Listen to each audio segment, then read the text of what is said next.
Good afternoon, everybody, and apologies that I'm not speaking to you in Greek, but I'll make more sense in English. Thank you very much for inviting me to come back to Athens. I came for the first time in the autumn and really loved it, so it's great to be back. Thank you very much. I'm going to talk to you today about the organisation that I work for, which is called the English Heritage Trust.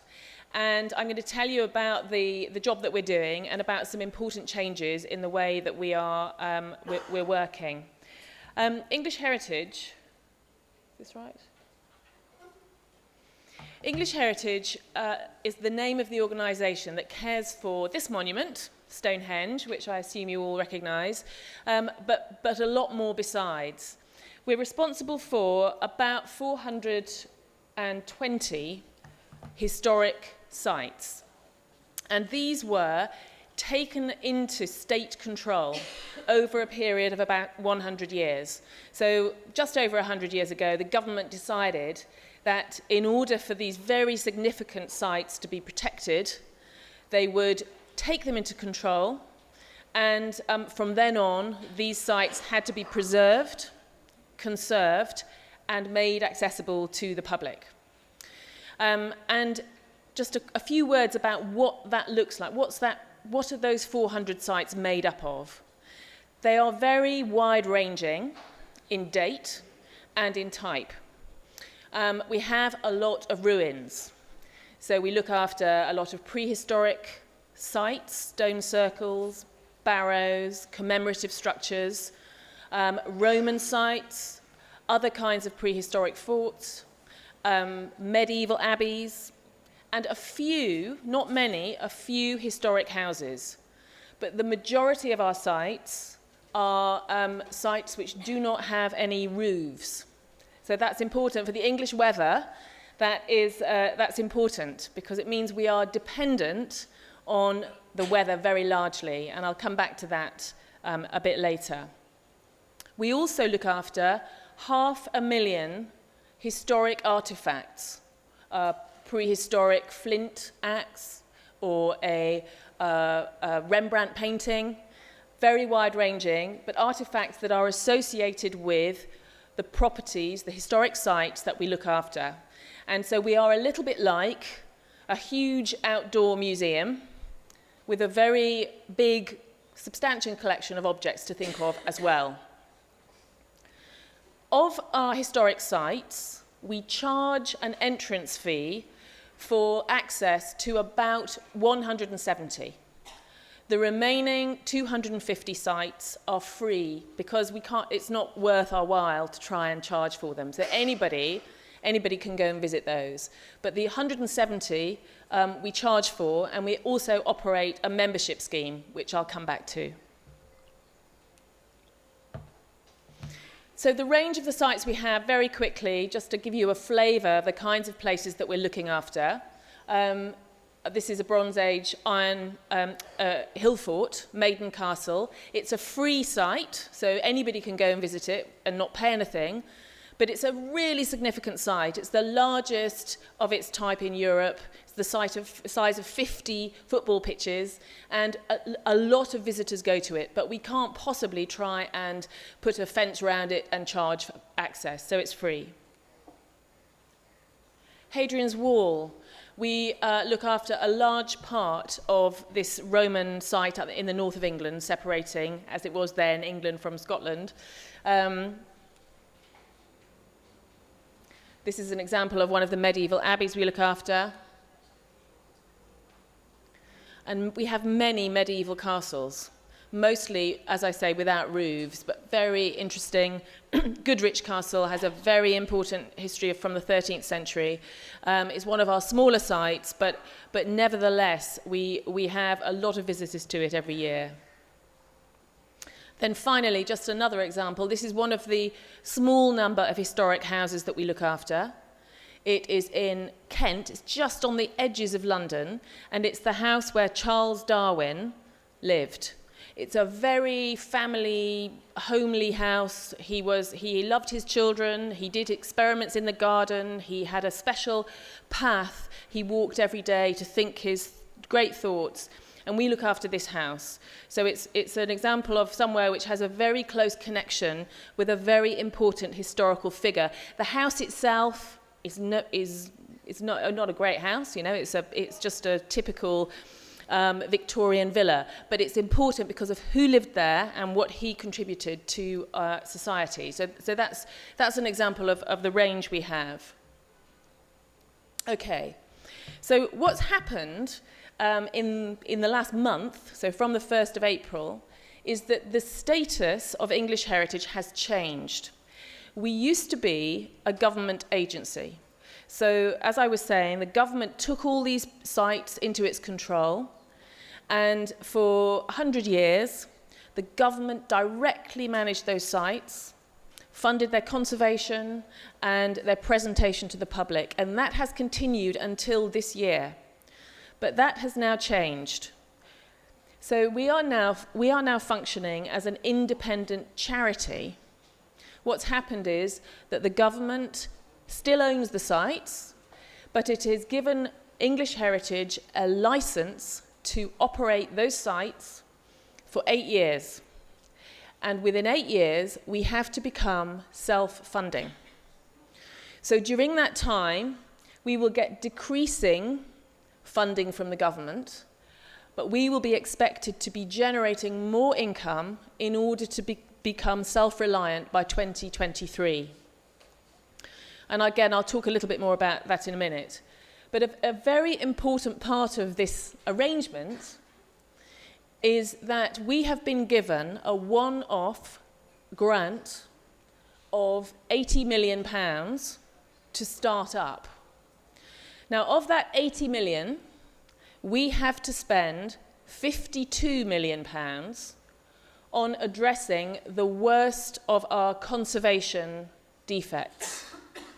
Over the last 10 years, we have been cut effectively by 50% from the government. So we have seen a steady decline in our funding, like everybody. But what that has meant is that we have not been able to maintain these historic properties in the right way. So we have accumulated a large deficit on the conservation side. So we have at least £50 million worth of conservation maintenance that we need to do. And this is some of it's not very exciting sounding. A lot of it is masonry repair or re-roofing, leading, that sort of thing. But we need to do it because a large proportion of our properties are now in not a very good state at all. So this opportunity for us to become a charity, which is exciting but also risky, is made better by the fact that we are getting this money which we would not otherwise have received to address the worst of those conservation needs. So we will have to spend that money over the next 8 years. We can't spend it on anything else. We have to spend that money over the next 8 years on sorting out the conservation repairs.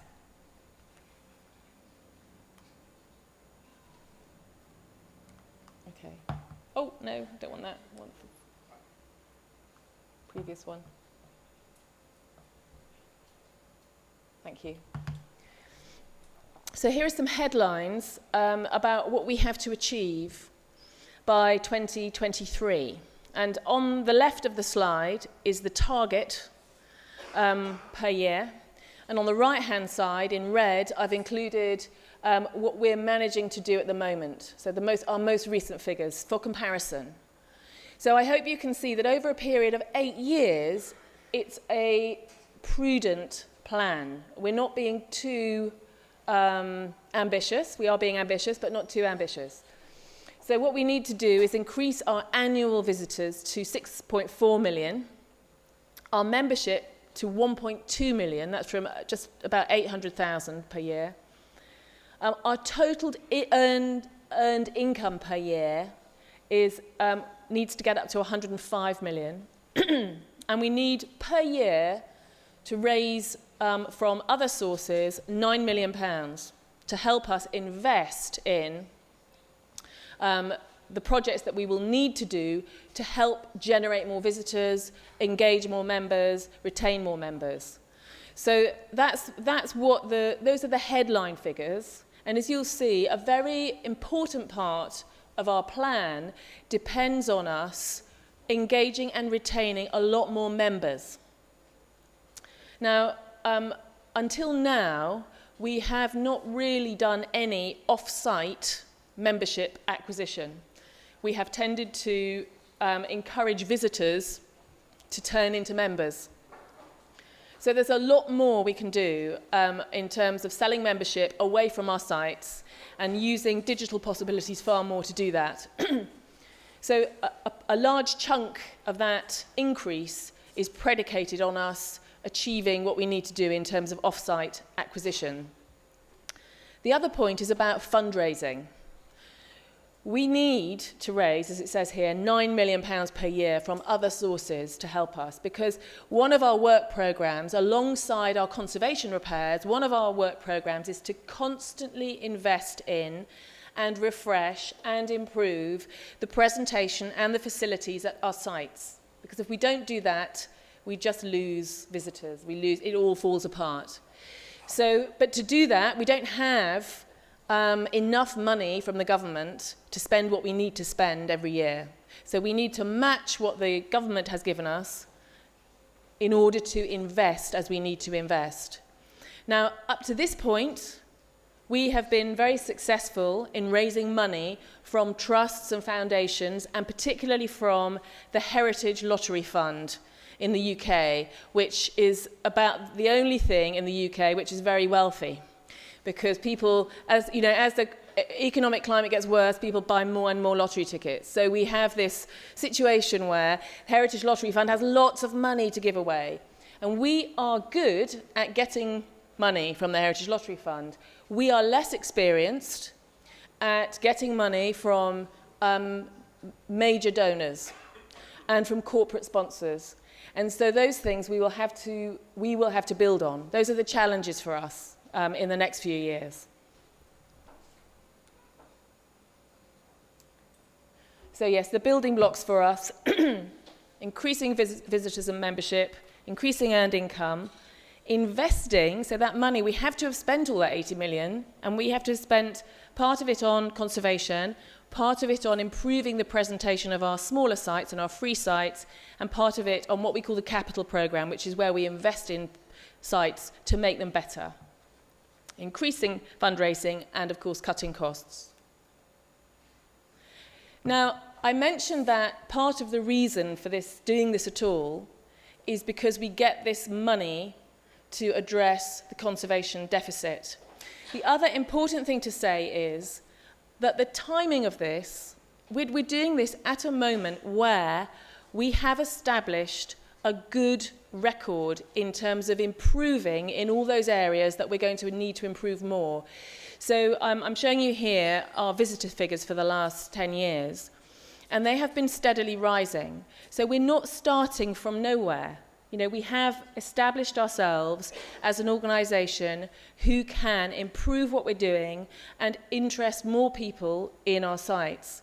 So we're starting in a good place. So those are the visitor figures. I think I've got some financials too. Yes. Again, so the earned income is rising. And last year was the best year we've had. So obviously we're hoping we haven't peaked too early, but we're in a very good place. Now, I want to just finish by taking you through 3 case studies which demonstrate how we have done this. Because whilst it's true to say that it's really important, as you know, to get the marketing right and the retail right and the infrastructure right and the visitor welcome and all of those things, that all goes without saying. That all has to happen. And at English Heritage now we have a very strong team who will improve all of those things. But as has been said already this morning, if you don't have the content right, the whole thing is pointless. So it all depends on the stuff. What's it all about? Why is this stuff important? Is anybody interested? How can we make people really understand, enjoy, take to their hearts what these places are about?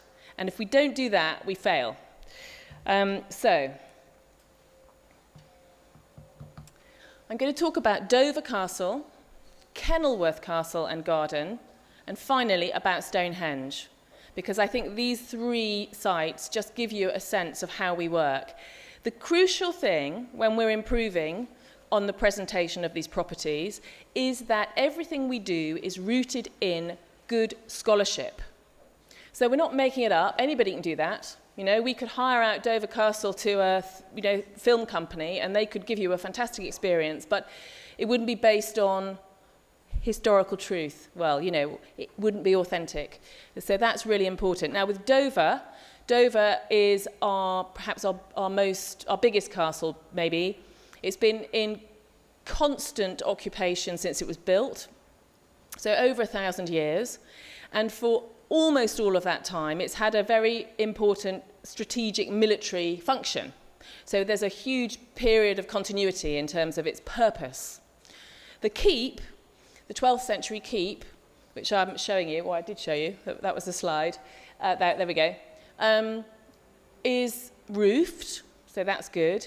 But if you visited it 10 years ago, you would have walked through lots of empty, vast, echoing stone rooms.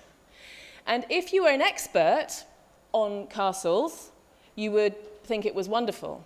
But if you were not an expert, you would think it was maybe exciting at the beginning, but you wouldn't understand what this room is. So we have tried to bring that to life. And what we did was that we had a big research project. We had no evidence for what was happening at Dover Castle in 1120 in terms of the fixtures and the fittings. But we did a lot of research with a lot of experts, pulling together what is known about wall coverings and furniture and wall paintings and so on of that period. And what we did is completely reversible, but we have dressed the interior of Dover Castle as at a moment in 1120. And on special days, at weekends and in the holidays, these spaces have costumed actors in them, and visitors have to take part in a day in the life of Henry II. Okay? Now, some people hate it. You know, I don't really like that sort of thing myself. I quite like going to a site and it all being nice and quiet. But lots and lots of people, especially families, love it. So what we do is we do this at the weekends and in the holidays, so people who want to take part in that can. But if you're somebody who just wants to go and have a quiet time looking at the architecture, you can do that on other days. It's been hugely successful, and our visitor figures to Dover have really gone up, as have the income, associated income and membership. This is another example. And another one. So it's very high quality. It was expensive to do. The objects are all beautifully made. And you can tell, if you go there, it does feel very high quality. We can't do this everywhere. It was very expensive, and it's expensive to maintain. It costs us a lot to maintain, because if you don't make sure the bed hangings are all looking beautiful, it starts to look tatty. So we can't afford to do this in many places.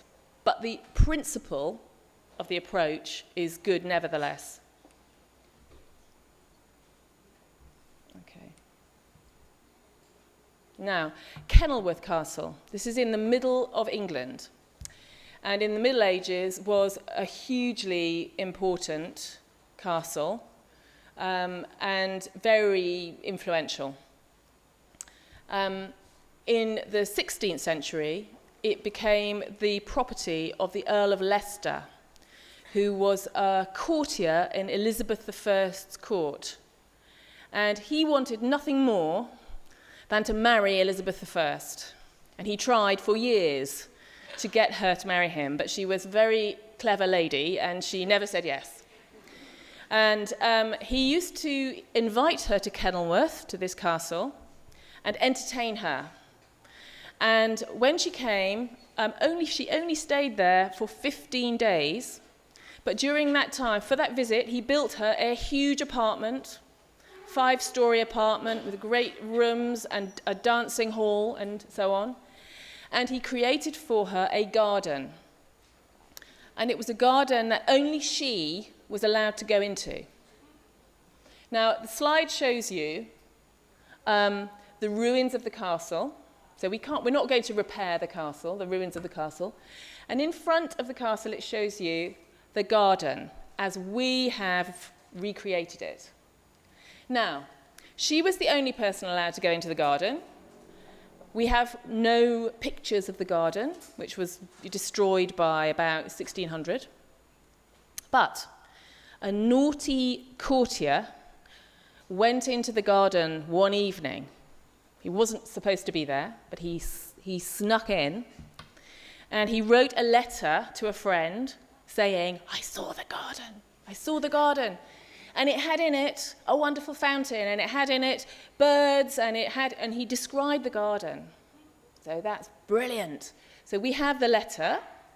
And again, what we did was we took the letter and we showed it to lots of experts in timber framing and in gardening and fountains and so on. And we got them to work together to recreate this garden, which you see here. And it's fantastic. It's beautiful, and it has a very special feel about it. And of course, because it's a garden, it changes every season, so people want to come back and see it again and again. So that's another view of it. That's looking down across the fountain to the aviary, so we keep birds in that aviary. And finally, Stonehenge.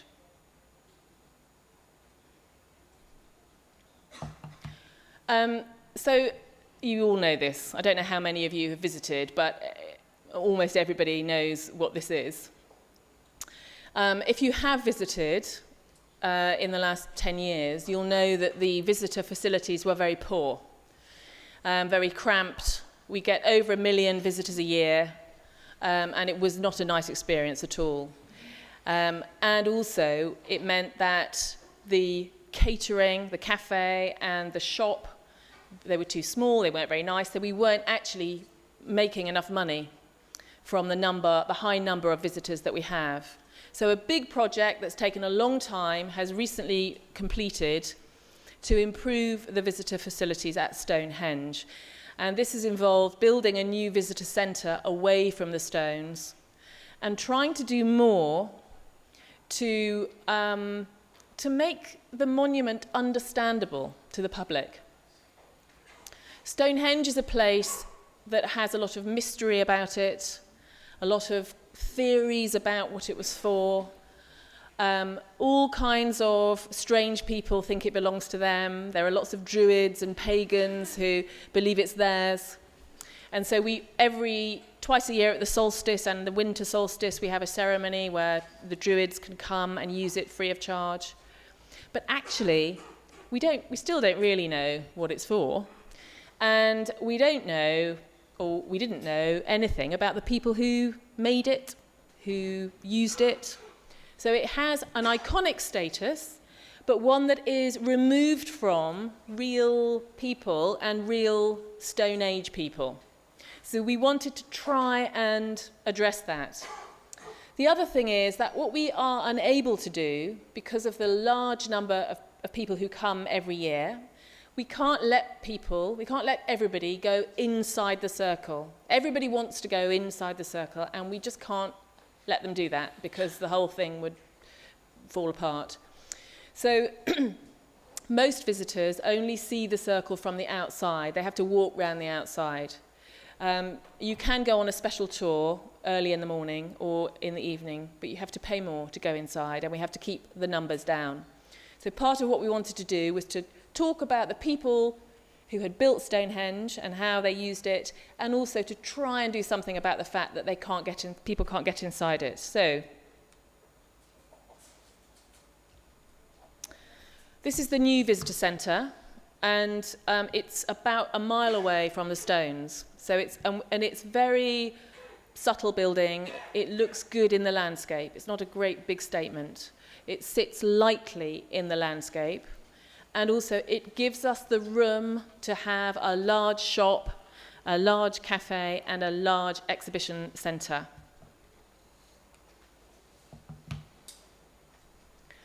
We created, for the visitors, we created a 3D, 360 image of Stonehenge, which there's an animation which takes about 4 minutes. So you go in and you see the history of the stones happening before your eyes, but you're sitting inside. It's very atmospheric, and at least gives people a sense of the way that the stone circle worked when it was complete. But we've combined that with a traditional museum, which has objects on display. And the museum itself also includes little bits of film, a big wall, audio-visual projection, and so on. But at the heart of the museum are objects displayed really beautifully, which tell a story. And the story that the objects tell is about the people who created and used Stonehenge. And it's quite an interesting one, Stonehenge, because the objects themselves, on the whole, are not great. They're not stunning things. They're not golden objects, or they're well, you can see what they're like. But they do tell us a story. So it was important to us to display them beautifully and to let them speak.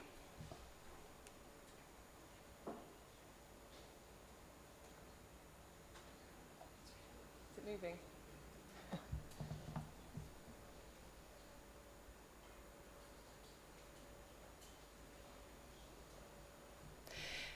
And then we come to what I think is the most exciting aspect of the way we have interpreted Stonehenge. Because what people are mostly interested in are things that relate to them. So, homes. How did people live? And that was missing from Stonehenge. What we discovered was that nearby there was an excavation of a village, a settlement, where the people who built Stonehenge most probably lived.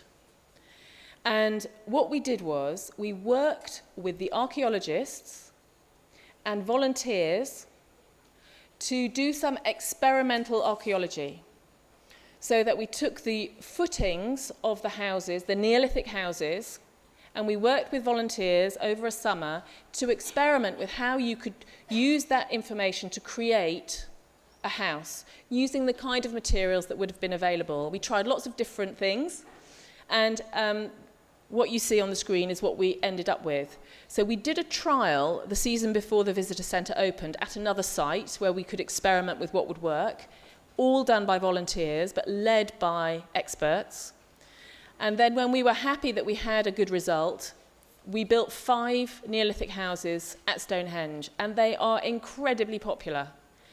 They are run by volunteers, they are maintained by volunteers, and there's a lot of maintenance because they're made of, bits of hay and mud, and we have problem with mice and all that, but they're very popular, and we have included,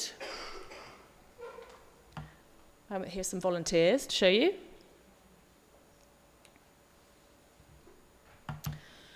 We have created the interiors too, so that people can go in, and we have fires lit. All of the things that you see on the screen are based on, the structures are based on the archaeological footings, including the bed and the shelving for putting the utensils. And then again, all of the objects are based on real objects. Now what that gives you is a very evocative, atmospheric setting in which to learn about the people of the past. And we have an education program at Stonehenge where school groups come in to this house, and it's larger than it looks. You can get 20 children sitting round.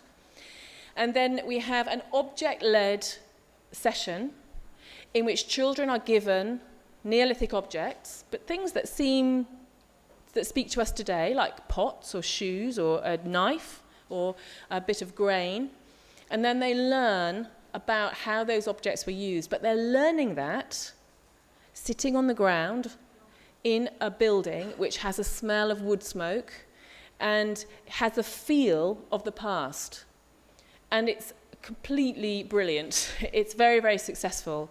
So the challenge for us is to find out how we can replicate these sorts of ideas at the other 419 sites that we have. And so that's the challenge for me and my team over the next 8 years. Just to finish, these are just to leave you with, these are the values that English Heritage we are striving to live up to in everything that we do. And I hope that you can see from the examples that I've shown you that authenticity, imagination, fun, quality, but all the while being responsible for maintaining the significance and specialness of the buildings we're looking after is really what we're trying to do. Thank you very much.